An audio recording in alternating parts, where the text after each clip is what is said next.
Many gatherings that we have been blessed to have, that our ummah today is large in number. It has great military strength. It has powerful political leaders. It has some of the richest people on earth. But at the same time, we are struck with calamity. We are struck with injustice, humiliation. This should not be for a powerful nation. And so the beautiful body of Islam has something missing on the inside. And it is that struggle for the internal Muslim. Bam. Reach the words of Assalamu alaikum, which means peace and blessings be upon you. And I mentioned both Jesus and Muhammad's names. Peace be upon them both. They were both messengers of truth. In reality, you're looking at the Underground Railroad TV show. We come on every Saturday night at 10:30. Plus, we on YouTube. Okay. And I want to say hi to the people in the United States, Central America, Canada, Asia. Middle East, Africa, Asia, Europe, Asia. In Asia. Damn, I forgot Asia last time. Okay. But this is a worldwide show. Thank God for YouTube. Okay, but I have Brother Salim Akil from WVON radio station. That's 1690 AM on the dial. It sound like I'm on the radio. And he's a syndicated columnist too. And I have my co-host, Alderman Virgil Jones. Both for you. Thank you. Well, I'm happy to be here with both of you. Yes, sir. And Brother Salim. I'm happy to be here as well. Thank you Thank you for the invitation. Oh, man, you welcome. Alhamdulillah. I've been listening to you for years. Love WVON. But please tell us something about yourself, and then we're going to go. Well, I was an elected official of ward committeeman of the Democratic Party. Mm-hmm. I was an alderman for almost 8 years. Okay. I have other things where I was a social worker, and I had a background working in the police department. So I'm very, very familiar with many, many, many things. And you've been knowing Brother Salim Akil for years, but please. Well, that was when my other side of my life, when I was yes, sir. Doing some work with the Black Panther Party in my youth. Yes, sir. Brother Salim, please tell us something about yourself, and please tell the people, listening audience, what station you come on and what days you come on so they can tune in on iHeartRadio, I think you say. But yes, sir. Okay. iHeartRadio, get on your iHeartRadio apps. Yes. 1690 on the dial, on the AM dial. I come on Monday morning, 7 to 8 on Matt McGill's morning show. I do my own show 7 to 9 on Wednesdays and 7 to 10 on Saturday evenings. Mm-hmm. So, my history, I'm from the East Coast. Mm-hmm. I'm a graduate of Rutgers University. I was in the Air Force, U.S. Air Force. Wow. Spent some time in overseas. I was in the Air Force during the Vietnam conflict. Before I went in the Air Force, though, I had been kind of involved in the civil rights movement. I was there in '63. Yes, sir. When King spoke in D.C., although I wasn't there for the march, quite frankly, I was there for the women. But I bumped into the civil rights movement. Yes, sir. In my search for young ladies. Yeah. And I was there in '64 in the Harlem riots, the first of the long hot summer riots. Yes, sir. I was there then, and then I went in. I jumped out of the frying pan into the fire in the Vietnam conflict. When I got out, I got shot in the Air Force, not in conflict, but in Georgia by a white motel owner. Mm. When I came out of the service, rather than go home, I went to the Black Panther Party headquarters in Jersey City and became a Panther, joined up right then. I knew who my enemy was. Yes, sir. Yes, sir. So I became a Panther, and I did that for a while. Yes. And then I got involved in the Nation of Islam. Yes, sir. Became an editor at Muhammad Speaks, and that's how I got to Chicago. Yes, sir. Been here ever since. Yeah. And Brother Salim, there's an issue that's going on. And certain representatives in Chicago believe that the National Guards should come to Chicago to help minimize the crime and the chaos that's going on in the community. Would you be against that? Are you for that if they were working in tandem with community leaders?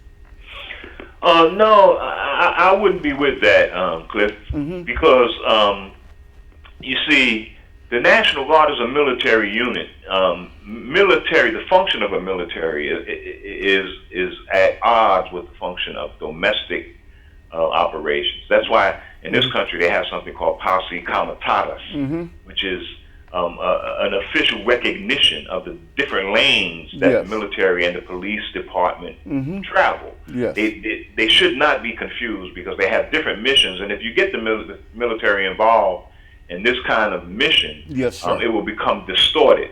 They say that, you know, when you have a hammer, all problems look like nails. And that's exactly what would happen if you had the military in here as a crime suppressor. Well, you know, I agree with you 100%. I'm glad you said that. I was waiting to hear what you were going to say. because I do not believe in the United States Army, and all the National Guard is a subsidiary of the United States Army. But it's still the government. That's why they had to talk about, with the problems going on now, for Congress to give some money to the National Guard for them to be operating. So that tells you that's not no state group. It's a federal group because they get their money, follow the money. Who's paying them? The federal government. And I don't believe in that at all because, for example, is New Orleans, a few other places. They showed you an example, all right, of what martial law is about, and that involves the military. You know, Brother Salim, you know, there was congressional hearing that drones will be flying over the United States of America very soon, and there was not an outrage, a cry about it. What is your assessment of that? Some people say it's protecting America, and some people say that it is a violation and an intrusion on our privacy. It is definitely that, man. A lot of people did cry about it, not just that their cries were not amplified by the media, because it is a frightening prospect that these kinds of aircraft will be deployed for all kinds of nefarious purposes. And as we see from Edward Snowden's revelations, the NSA, they consider all information their province. There's no boundaries that they won't transverse in order to get what they need in order to, you know, for the pretext of national security. We live in an increasingly national security state, where all of our freedoms, our civil liberties will be endangered by the requirements of security. And that's the danger of the drones. I think it's inevitable. We might as well get used to the technology because it's inevitable. And then, of course, other nations will have these drones, and they will consider it a product, a necessity for their own national security to do some maneuvers in this country, and then how will we finesse that? We're all in Pakistan, Afghanistan, Seychelles Islands, all through Africa, Northern Africa, and even Southern Africa now, Zimbabwe, Namibia. There are drone bases being set up in Burkina Faso, the Seychelles Islands, and of course Niger in Northern Africa. All of these will become drone centers. Africa is going to become the center of drone technology. They're going to perfect it there.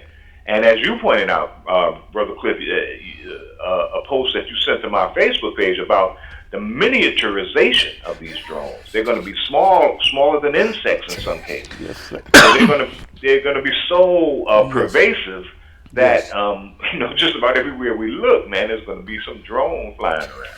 Well, they've perfected that all the way to the science of, the big flies that we used to see when we were kids, where they have them that size, all right? That's right. And they could fly them in your house and let them fly around all day. And, amazing. And listen to everything you say. It's amazing, man. And it's inevitable. We got to, it's something that we have to contend with. And that's why it's very important, I think, for the American consciousness to be raised about this. Why the media needs to be more conscientious in revealing this information, man, because we have to put in some regulations, some regulatory boundary Yes, sir. to prevent just the extreme use of these for whatever purpose government deems necessary. There would be no even a pretense of secrecy would be lost. I want to ask you two questions. You familiar with the Majestic 12?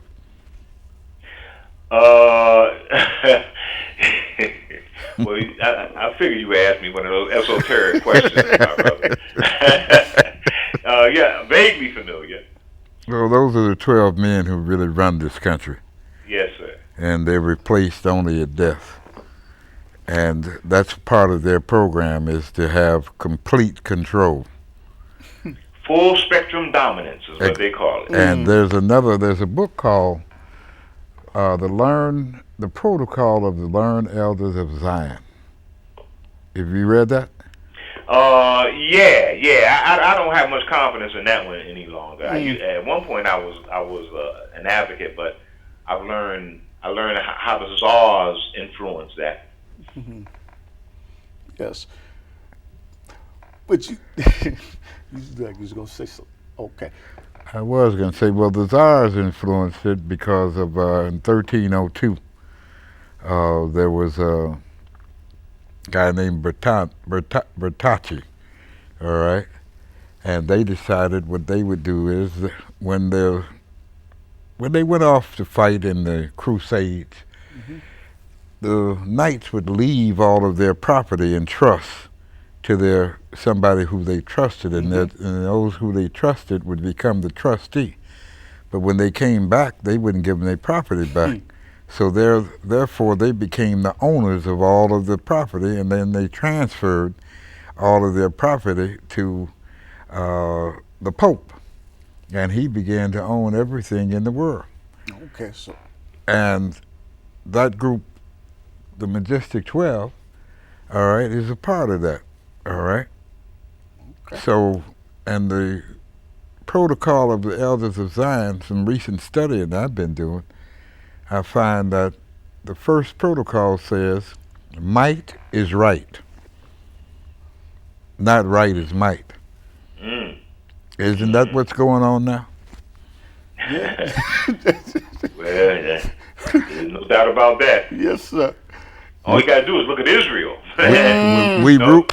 In total defiance of all moral strictures, absolutely engaging in 19th century colonialism right before our eyes, man, in the 21st century. Well, no other nation is doing that. A guy called on this show once and accused me of being anti-Semitic till I straightened him out and told him I couldn't be anti-Semitic because of my hue. And I asked him what was his hue, and he got quiet, and he shut up like he should have. But, it's amazing about Israel. They're always talking about these other countries in the Middle East. How long they had nuclear weapons? Exactly, man.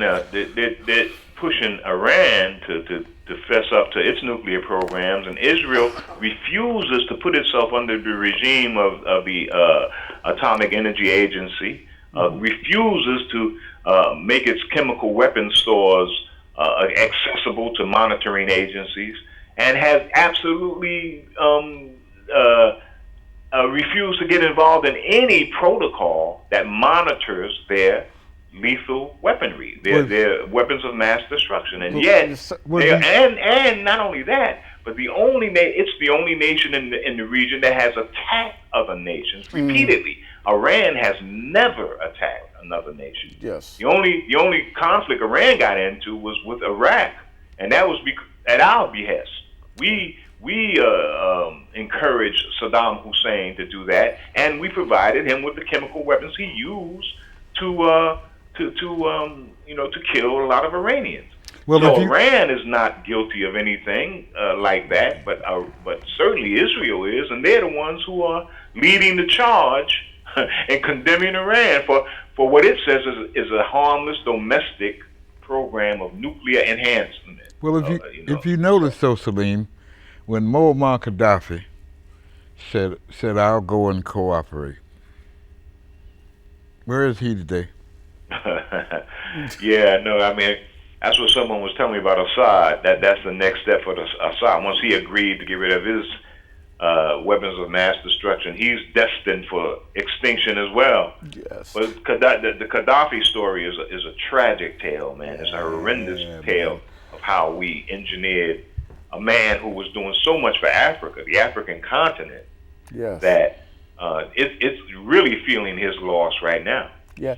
Brother Salim, I want to ask you something about GMO, genetically modified seeds. What is the danger of Monsanto's producing genetically created seeds? Is it good? Is it bad? And what is the danger? Well, first of all, what they do is they patent seeds. Okay.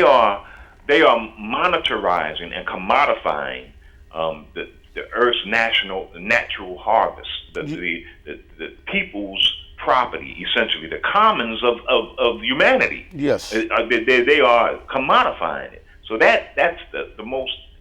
That's almost an insult to the whole idea of what nature represents. Yes. To use profit, the profit motive, yes, to monopolize these. So that's the first thing. And then, we don't know really. There's been no science done extensively to determine what the effects of these GMOs are on the human organism. Yes. And they don't even care, really. They are infiltrating the agriculture of this country. There were, all kind of reports of these rogue fields of Monsanto wheat growing in various parts of Utah and Idaho. Yes, sir. And that's some dangerous stuff. And Franken food, right? I noticed that the people are getting larger. Because you know what I Yes, noticed sir. that. I'm talking about the average height. It seems like the average height of a young lady has changed and a man has changed. But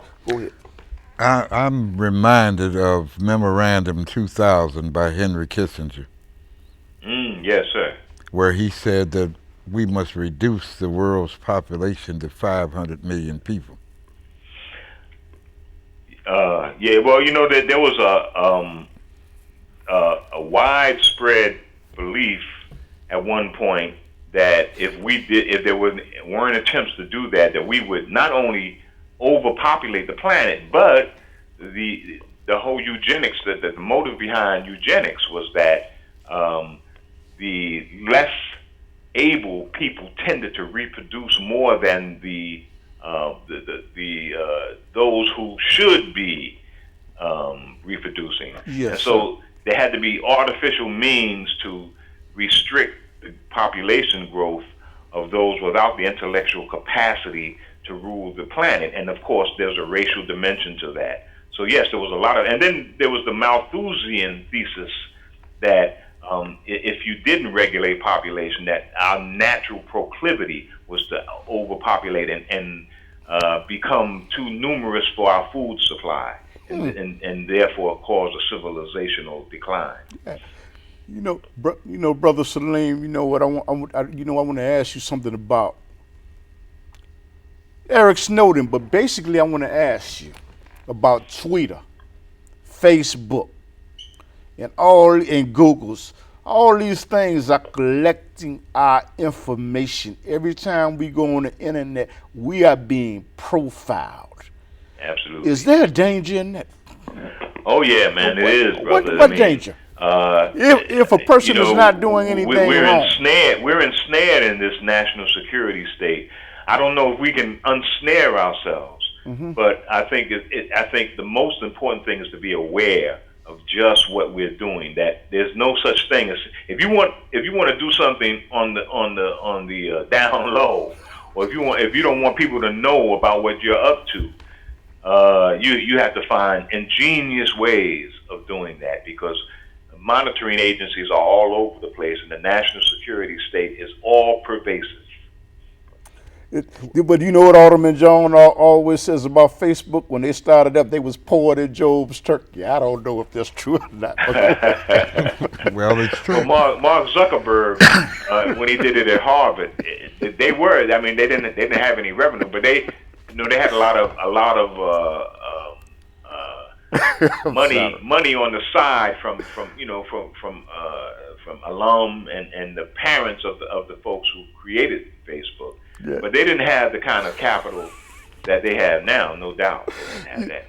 Well, when I was in prison, Salim, let me tell you, there was a paper that came in there, but we weren't supposed to have a copy of it. And it talked about how the Attorney General at that time, who was the female under Clinton, how she had recruited Janet Reno. All right. Well, Janet Reno had a sex change operation, first of all. And number two, she had allowed many people in all forms of media to become informants for the federal government. And it's my contention that many of those individuals who you all like and respect, that are on Google and all of that, maybe they are a summation of what that whole order that she had given out came to. What do you think about that, Brother Salim? Well, there's a long tradition of that in this country, man. Recruiting the media for national security and intelligence work. COINTELPRO made that plain. There was a whole posse of reporters, especially at the Washington Post, who were part-time informants for the FBI. Yeah. And some of them, when they went on trips, on foreign trips with presidential parties, they would report what they found out back to intelligence sources. So there's no doubt about that. The media has often been used by the government to buttress its intelligence capacity. I say it. I remember at one point, when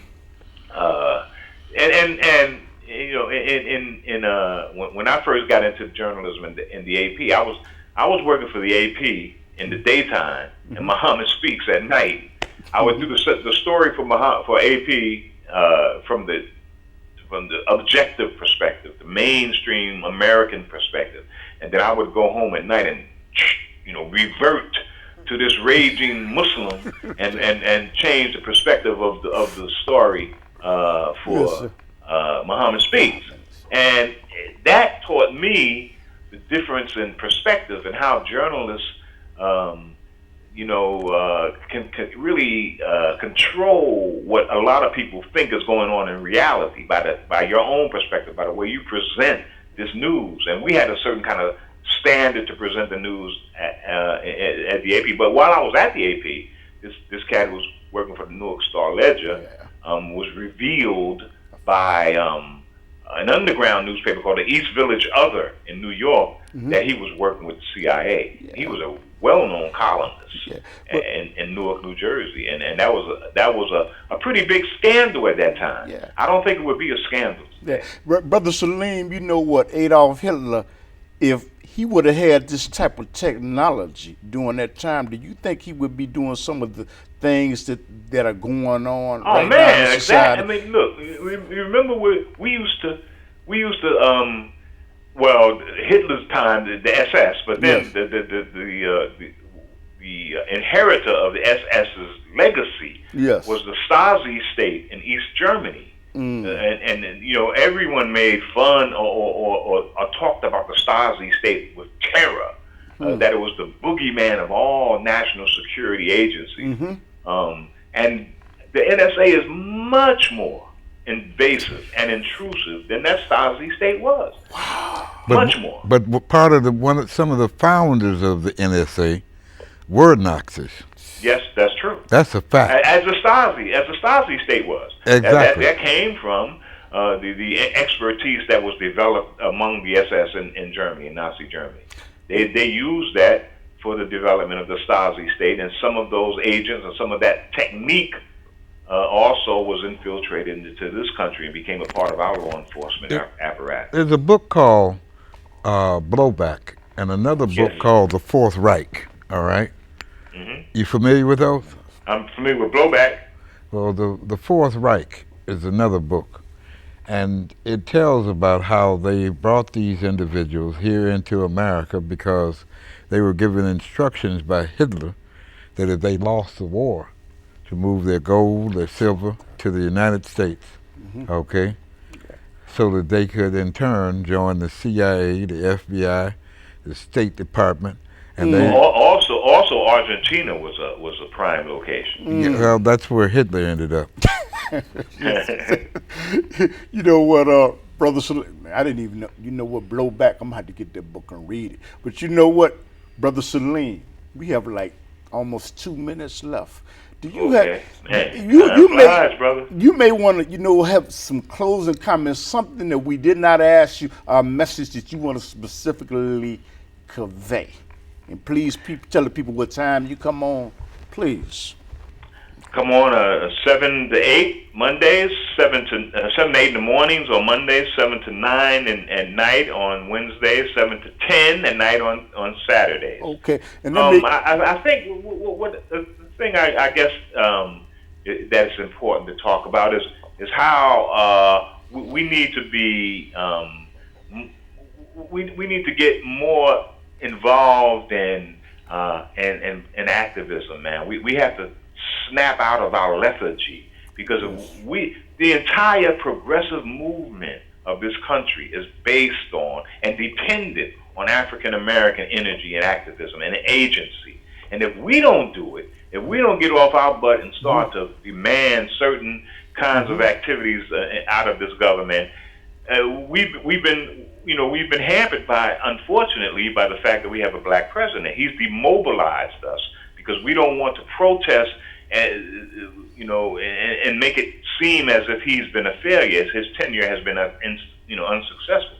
Yes, but sir. we need to become much more activated, man. The world is waiting for us, brother, and we are, we are sitting down on the job. Yeah, well, Brother Salim, I want to, thank you for coming on Underground Railroad, and I hope that you will come back and people would, hey, look at this. Will be on YouTube, and I'll let you know when this is on YouTube, and I want to thank you. I really appreciate it. Thank you, brother. I appreciate it as well. Go ahead. Well, one of the things I'll say quickly is what Johnson told Martin Luther King. I hear what you're saying, but make me do it. Yes, sir. Yes, sir. That's what I'll close with. That's what I'll close with. We didn't make Obama do anything. We didn't make him do nothing, man. We gave him a pass, brother, because we want the brother to be successful, and we want to make the road easy for him. But it made it hard for us. People don't even understand, though, but all due respect, that he wasn't really the first black president. John Hanson was. But a lot of people don't know that. Under the Articles of Confederation. Right, Confederacy. But, I thank you, and hi to Matt Perry and Miss Spam at WVON radio station. The beacon in the dark, brother. WVON. As I say to you, Matt, you be sure and tell my queen that I said hello, and we want her on the show too. Okay. All right. Thank you. Thank you, Brother Salim.